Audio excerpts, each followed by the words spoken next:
नमस्कार दोस्तों, आप देख रहे हैं नेताजी कहिन और मैं सीपी शुक्ला।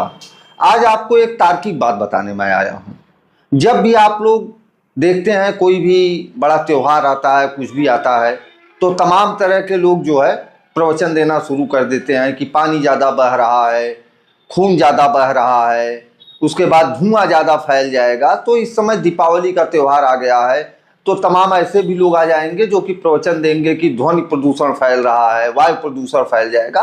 पर ऐसा होता कुछ नहीं है। पहली बात, तार्किक बात में जो आपको बताने की बात कर रहा था, तो अपने दीपावली की जो परंपरा है वह परंपरा हजारों वर्ष पुरानी है। और जो बारूद का आविष्कार हुआ, बारूद का आविष्कार जल्द का आविष्कार है। लगभग जो है कि आज से 1300-1400 वर्ष पहले बारूद का आविष्कार हुआ था, और उसे बम बनाने के लिए और ये सब चीज बनाने के लिए लोग यूज करते हैं। तो बारूद और पटाखे की परंपरा हमारे दीपावली पे नहीं थी। हमारे दीपावली पे जो लोगों दूर तक अपनी सूचना को फैलाने के लिए, ज्यादा लोगों तक अपने उत्साह और खुशी को जाहिर करने के लिए हम लोग ढोल, नगाड़े और ताशे बजाते थे शाम के समय दीपक जलाने के बाद में।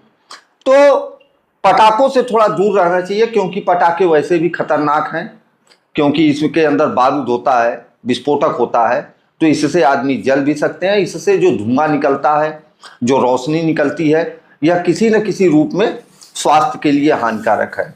अब आते हैं हम दीपक के बारे में।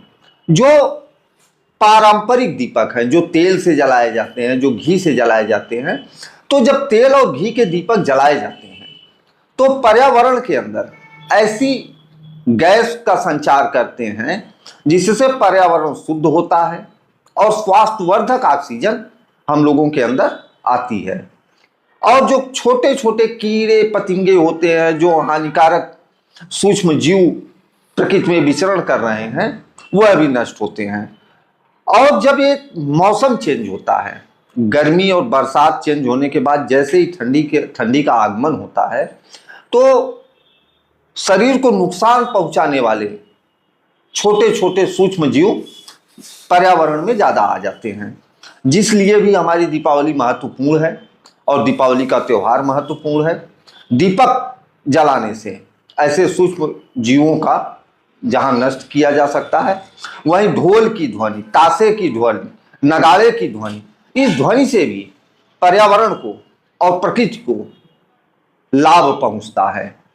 ताशे के आवाज को आप देखिए, आपके कान में जब जाता है, ढोल की आवाज जब आपके कान में जाती है, नगाड़े की आवाज जब आपके कान में जाती है, और भी जो वाद्य यंत्र हैं इनकी आवाज जब आपके कान में जाती है, तो आपको एक सुकून, एक अच्छा एहसास कराती है, एक अच्छी अनुभूति होती है।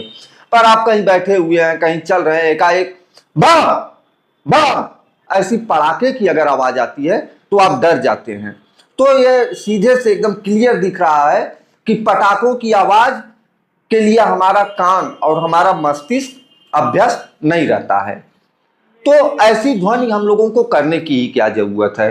और प्रशासन के लोग भी लग गए हैं कि जनपद के अंदर ऐसी चीजें न आने पाए, ऐसे जो है कि विस्फोटक पदार्थ जो एथराइज दुकानदार नहीं है, जिनको लाइसेंस नहीं है, वह लोग इसका वितरण भी न करें, विक्रय भी न करें, तो इसके लिए लग गए हैं। तो इसी क्रम में हमारे जनपद जौनपुर के पुलिस अधीक्षक, मुख्य पुलिस अधीक्षक महोदय ने भी अभी कुछ लोगों को गिरफ्तार भी किया है, और उन्होंने अपनी बात भी लोगों तक पहुंचाने का प्रयास किया है कि ऐसी चीजों से थोड़ा बच के रहने की जरूरत है, क्योंकि विस्फोटक तो विस्फोटक ही होता है।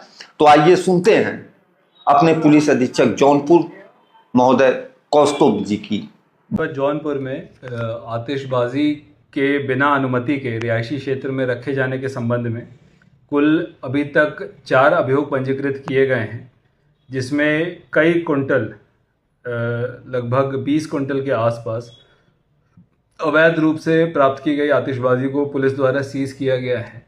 और साथ ही में फायर विभाग के माध्यम से जहाँ जहाँ भी आतिशबाजी के सामान को रखा जा रहा है, उस जगह का परीक्षण कराया जा रहा है। जिन लोगों ने लाइसेंस की शर्तों का उल्लंघन किया है, ऐसे कुल 14 लोगों के विरुद्ध लाइसेंस निलंबन हेतु भी पत्राचार किया गया है, नोटिसेस दी गई हैं। साथ ही हमारे फायर की विभिन्न टीमों द्वारा विभिन्न स्कूल कॉलेजेस में और रिहायशी इलाकों में डेमोन्स्ट्रेशन के माध्यम से केमिकल फायर के दौरान किन किन बातों का ध्यान रखना है और कैसे उससे बचाव करना है, इसके भी व्यापक डेमोन्स्ट्रेशन किए जा रहे हैं।